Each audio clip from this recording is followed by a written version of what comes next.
Watch this video. Do you know that there is a way you can order your life?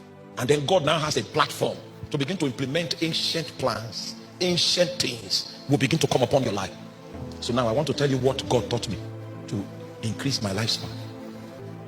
The first thing God told me is that if you touch any woman that is not your wife, you will die slowly. I've been in a situation before where a lady entered and just became naked and said, this is, you know, I ran away before I realized.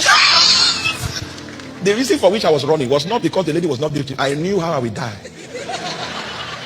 That knowledge was an act of mercy that God gave me to survive the land. You know that, you know what happened to Joseph? Yes. I took off. Don't think. Go first. Go. When you move, then you think. What I'm telling you, I've not told my wife. You know the second thing he told me? He said, don't rise alone. That's what the American church wanted to make us. One star to rise. You know what? It means if they killed you, the move is gone. Don't rise alone. Make sure you take men. If you have learned the secret of prayer, teach people. If you have learned the secret of power, teach people.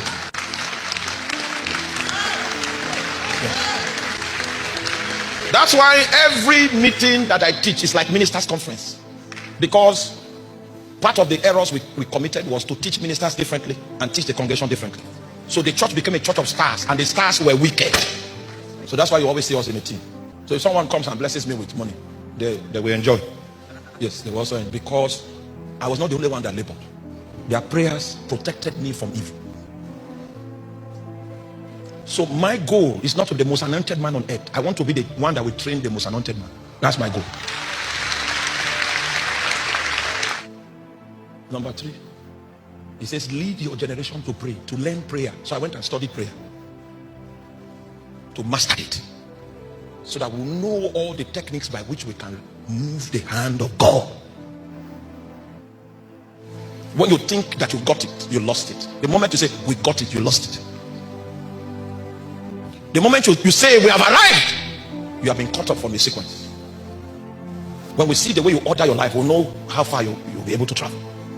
It is your devotion to God that will be the center of the design of your life, where Christ becomes our center and our circumference, our extent and our limit. Everything about us is a reflection of him, and we become a theater that he can stand on to display his intentions, when there is none of you and all